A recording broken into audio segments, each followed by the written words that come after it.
Welcome to Kindness in Real Life, where stories of unbreakable resolve cut through the shadows. In Miami's South Key Mall, the air hums with oblivious chatter, but for Andrew Harrow, it's a graveyard of hope.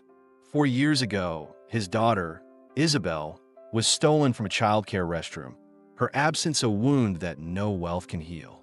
At 45, Andrew, a tech mogul whose empire commands millions, stalks the world with a predator's focus, his steely blue eyes burning for answers. As Kindness in Real Life unveils his saga, a chance trip to a Puerto Rican beach thrusts him into a nightmare. A private wedding cordoned by guards, where a girl with Isabel's haunting aquamarine eyes stands in a chilling tableau beside an old man. This is no celebration. It's a transaction cloaked in opulence. Andrew's hunt ignites, plunging him into a web of power and perversion to save his daughter. The waves crash, the clock ticks, and a father's vengeance will tear through the lies to bring Isabel home. The South Key Mall in Miami buzzed with the pulse of commerce, its polished floors reflecting the late afternoon sun like a mocking mirror. Andrew Harrow moved through the crowd, a predator in a tailored navy suit, his frame cutting a path. At 45, his tan skin bore the scars of sleepless nights, his dark hair flecked with gray, his steely blue eyes locked on the childcare center ahead. 4 years ago, his daughter, Isabel, vanished from its restroom, a theft that shattered his tech empire's sheen. Today, he returned, a millionaire haunted by her absence, clutching a stack of fresh posters bearing her face, blue eyes, blonde curls, frozen at 7. The mall's cacophony, chattering shoppers, whining kids, grated against Andrew's nerves. He paused at a digital kiosk, its screen flickering to life with Isabel's missing person ad, a gesture for management that felt like salt in a wound. His fingers traced the poster's edge, her smile a blade in his chest. 4 years of leads, dead ends, false hopes, grainy footage of a shadowy figure carrying her away had honed his instincts. He'd sold his penthouse, redirected his fortune to private investigators, but answers eluded him. Now he pinned a new poster outside Little Explorers, the childcare center's glass doors a portal to that day. Andrew's mind rewound to 4 years prior. Isabel, tugging his sleeve, her voice bright. "Please, Daddy, can I shop with you?" Exhausted from a board meeting, he knelt, brushing her curls. "Not today, sweetheart. Stay at Little Explorers. I'll get your favorite ice cream after." Her pout had twisted his gut, but he'd left her, trusting the center's staff. 15 minutes later, a fire alarm shrieked, chaos erupted, and Isabel was gone. Security footage showed a figure, hooded, faceless, slipping into the restroom. Andrew's world collapsed.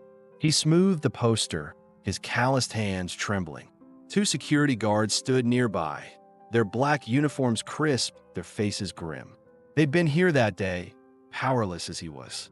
Andrew nodded to them, a silent pact of shared failure. The center had new management now, tighter security, but the ghosts lingered. He stepped back, scanning the mall's rhythm. Shoppers oblivious, life marching on. For Andrew, time stopped when Isabel vanished. His days a cycle of searching and surviving. A soft touch on his shoulder snapped him back. Linda Kosher, the new owner of Little Explorers, stood there, her warm brown eyes soft with empathy. At 50, her petite 5 feet 4 inches frame was clad in a cream blouse and navy skirt, her light brown skin glowing under the skylights. Her round face held a compassionate smile, her gaze meeting Andrew's. "I thought I'd find you here," she said, pulling him into a brief hug. Linda had rebuilt the Centerpost scandal, her dedication to safety forging a bond with Andrew over shared guilt. "Thanks, Linda," Andrew said, his deep voice rough, "for letting me post these." He gestured to the poster, Isabel's eyes staring out. Linda shook her head, her short black hair catching the light. "You never need to thank me, Andrew. How are you holding up?" Her gaze searched his, probing the cracks in his armor. Andrew's jaw tightened. 4 years, Linda. No leads, no trace. The police say the trail's cold. He looked away, his eyes drifting to the bustling mall, its normalcy a mockery. It's like she's a ghost. Linda squeezed his arm, her touch grounding. Don't lose hope. Miracles happen. We're all still looking for her. He nodded, but the weight of her words pressed harder. The not knowing kills me. Is she safe? Scared. His voice cracked, betraying the stoic mask. Linda guided him to a bench, her presence a lifeline. You can't blame yourself, Andrew. You were a father, balancing work and family. The ones who took her, they're the monsters. Andrew's fists clenched, his knuckles whitening. If I'd kept her with me, not left her, Linda cut him off, her tone firm. Stop. You didn't know. None of us did. Her eyes glistened, but her resolve held. You're fighting for her every day, putting up these posters, chasing leads. That's not nothing. He exhaled, the guilt a stone in his chest. I used to complain about the grind. Meetings, deals, single parenting. Now I trade it all for one more day with her. Linda listened, her silence a balm. Coming here, running the company, going home to an empty house. It's like I'm just existing. You're not, Linda said, her voice fierce. You're living for Isabel. She paused, considering. My support group for parents who've lost kids. You should join us. Fridays, 7 p.m., here at the mall. Andrew hesitated, the idea of sharing his pain daunting. I remember you mentioned it. Maybe tonight? Linda glanced at her watch, her face falling. Oh God, I forgot. I've got a flight to Puerto Rico tonight. A weekend trip. Her brown eyes flickered with guilt. I invited you to the group, and now I'm bailing. Andrew masked his disappointment, his lips twitching into a strained smile. It's fine. Have a good trip. As he rose to leave, Linda's voice stopped him. Wait, come with me. Her eyes sparkled with sudden inspiration. Puerto Rico, a private villa by the beach. You need a break, Andrew. When's the last time you stepped away? Andrew froze, torn. His instinct screamed to stay, to keep vigil, but exhaustion gnawed at him. A change might sharpen his focus, recharge his fight. I don't know, he said, glancing at Isabel's poster. It's so sudden. Linda stepped closer, her voice earnest. That's the point. No overthinking. Flight's at 8 p.m. We'll be on a beach by morning. Say yes. Andrew's gaze lingered on Isabel's face, her blue eyes urging him forward. Maybe a break would fuel his resolve. All right, he said, surprising himself. I'm in. Linda's face lit up, and she pulled him into a quick hug. Meet me at the airport in an hour. Pack light. As she hurried off, Andrew stood, stunned by his decision. He headed to his food vendor stall, where Luca, his trusted employee, was serving customers. A stocky man in his 30s with olive skin and a buzz cut. Luca looked up, surprised. Andrew, you okay? I'm going away for the weekend, Andrew said, his voice firm. Can you close up and send me the sales recap? Luca's dark eyes widened, but he nodded. Sure thing, boss. About time you took a break. Andrew managed a faint smile, grateful for Luca's reliability. Without him, the business might have crumbled years ago. He left the mall, the poster's weight in his satchel a reminder of his mission. At home, he packed a small duffel, pausing at a framed photo of Isabel on his nightstand. Her smile pierced him. I'll never stop, kiddo, he whispered, zipping the bag. A taxi arrived, and as Miami's streets blurred past, a flicker of anticipation stirred, the first in years. This trip, impulsive as it was, felt like a pivot, a step toward answers. At the airport, Andrew met Linda at check-in, her excitement infectious as she described the beachside villa. She waved off his offer to pay for the flight, insisting it was her treat. The 2.5-hour flight landed in Puerto Rico just before midnight, the humid air wrapping around them. A taxi wound through dark streets, the ocean glinting under moonlight. The villa, a sprawling single-story haven, glowed with warmth, its large windows promising solace. Linda showed Andrew to the master bedroom, its ocean view a stark contrast to his grief-soaked reality. Alone, he sat on the bed, scrolling through photos of Isabel on his phone. Her blue eyes haunted him, silent tears tracing his cheeks. I'm coming for you, he murmured, the waves outside a restless chorus. Exhaustion pulled him under, but hope, a fragile spark, flickered. This trip might be the key to finding Isabel. Hit that like button to join our mission of hope and justice. Andrew rose, the villa's cool tiles grounding him. In the living room, floor-to-ceiling windows framed a turquoise sea, its beauty a cruel mockery of his grief. Linda, already awake, stood by the glass doors, her cream sundress catching the light. "Beautiful, isn't it?" she said, her warm smile a lifeline.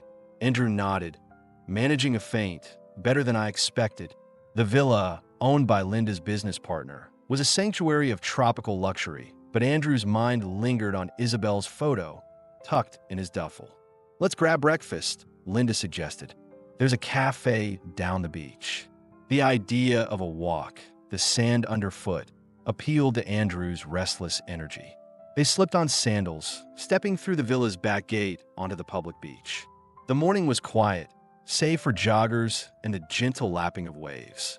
Andrew's gaze swept the shoreline, always searching, as if Isabel's blue eyes might appear in the crowd. Linda chatted lightly, her optimism a counterpoint to his tension, but he welcomed the distraction.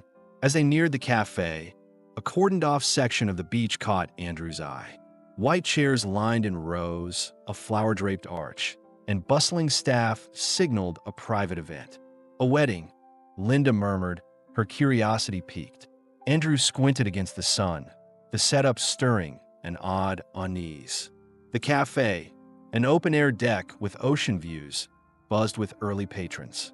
They took a table, and Linda flagged a waiter, her voice bright. "What's the event down there?" The young man smiled. "Private wedding at Villa Dada, owned by a wealthy family. They've closed the beach for it." Linda's eyes sparkled. Must be quite the affair. Andrew's attention drifted to the preparations, a knot forming in his gut. The villa's grandeur, the guards at the perimeter, it felt wrong, staged. He sipped his coffee, the bitterness mirroring his mood, as the beach hummed with distant activity. Clapping erupted, pulling his focus.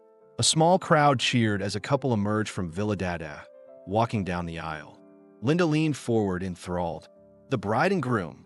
Andrew's gaze sharpened, expecting a radiant pair, but what he saw froze him. The bride was a girl no older than 11, her small frame draped in a white dress, her face solemn. Beside her, an elderly man, his steps slow and deliberate, held her hand. The contrast was jarring, grotesque. Linda laughed nervously. "That's not the bride, right? Maybe his granddaughter." Andrew's pulse quickened, his eyes locked on the girl. "No other couples come out," he said, voice low. The guests, sparse, silent, lacked the joy of a wedding. No photos, no chatter, just guards standing like sentinels. The girl's gaze swept the crowd, and for a fleeting moment, aquamarine eyes met Andrew's. His breath caught. Those eyes, Isabel's eyes, pierced him, their rare shade unmistakable. "Linda," he whispered, his voice trembling, "she looks like Isabel."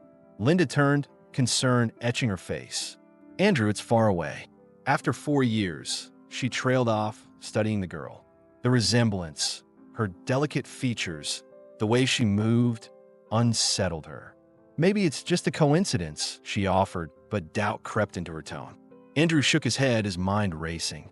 "The way she stands, her eyes, it's her. I know it." The girl faced the officiant, not the old man, her posture rigid.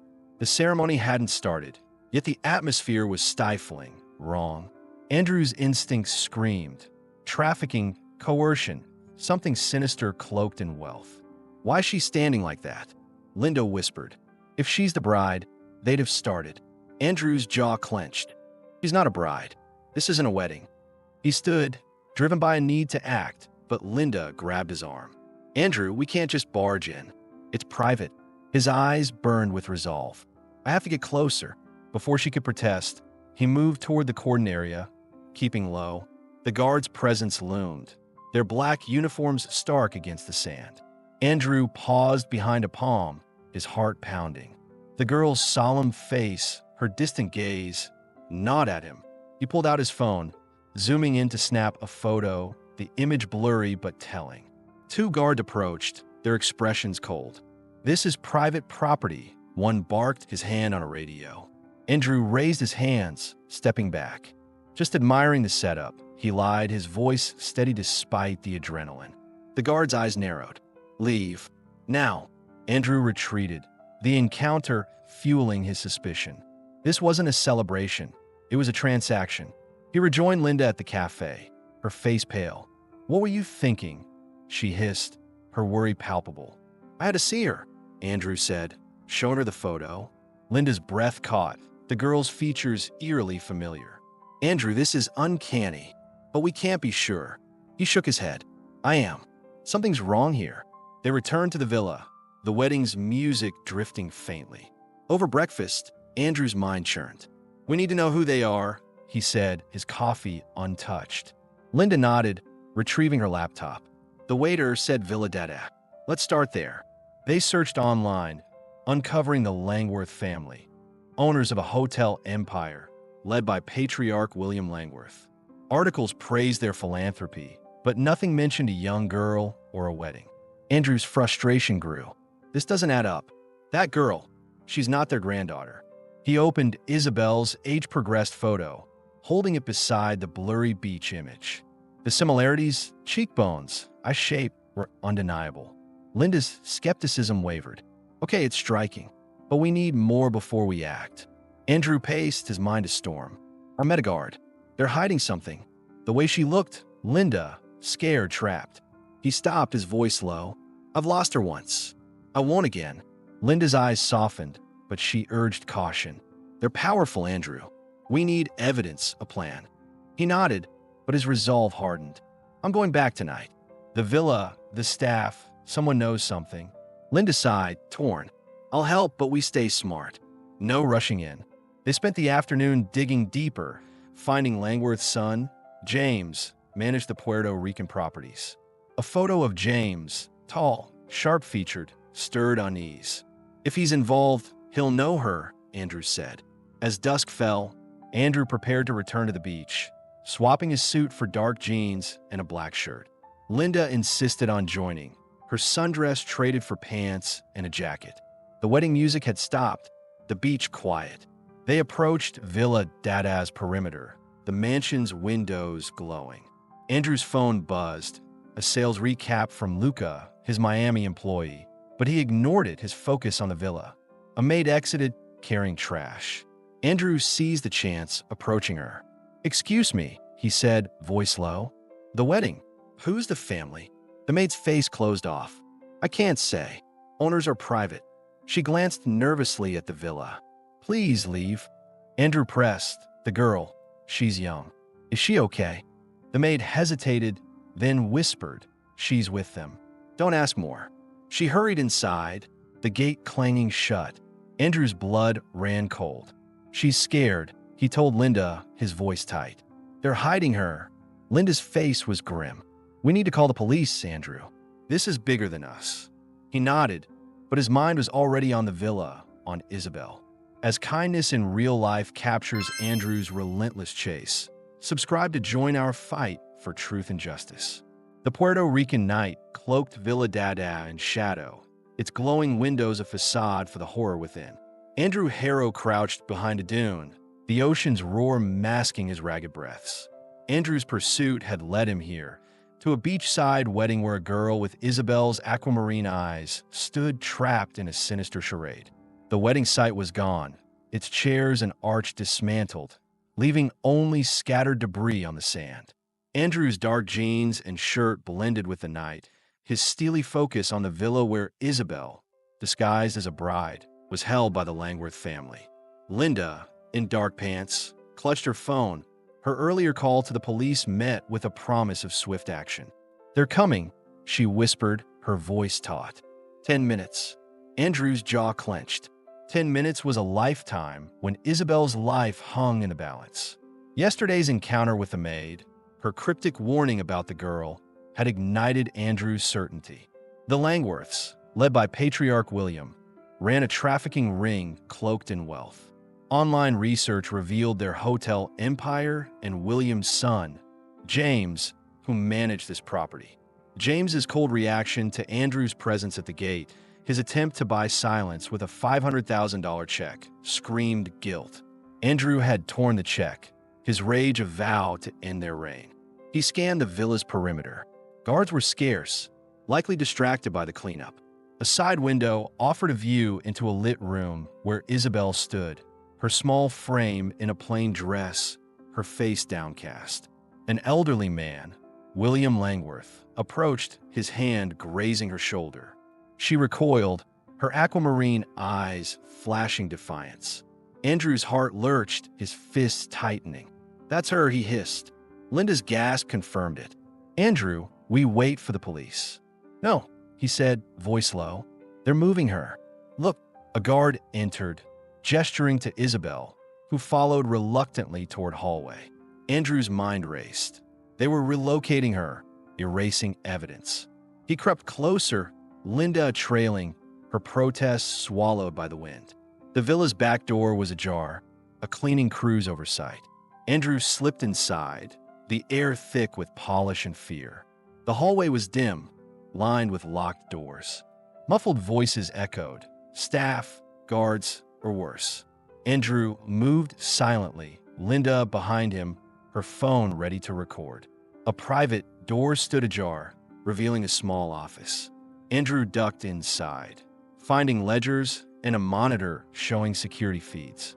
One screen displayed Isabel, now in a locked room, her face etched with terror. Andrew's chest tightened. "She's close," he whispered, snapping photos of the ledgers. Records of transfers to cities across the Americas. Linda's phone buzzed. A text from the police. "ETA 5 minutes. Stay clear." Andrew ignored it, his focus on a map pinned to the wall, red dots marking trafficking hubs. Miami was circled, a gut punch. "They took her from the mall," he said, voice shaking. "This is their network." Linda's eyes widened, but before she could speak, footsteps approached. They hid behind a cabinet, hearts pounding, as James Langworth entered, his sharp features taut. He grabbed a file, muttering, "She's trouble. Move her tonight." Andrew's blood boiled. James knew Isabel's identity. As he left, Andrew whispered, "I'm going for her." Linda grabbed his arm. "Andrew, the police." He shook her off.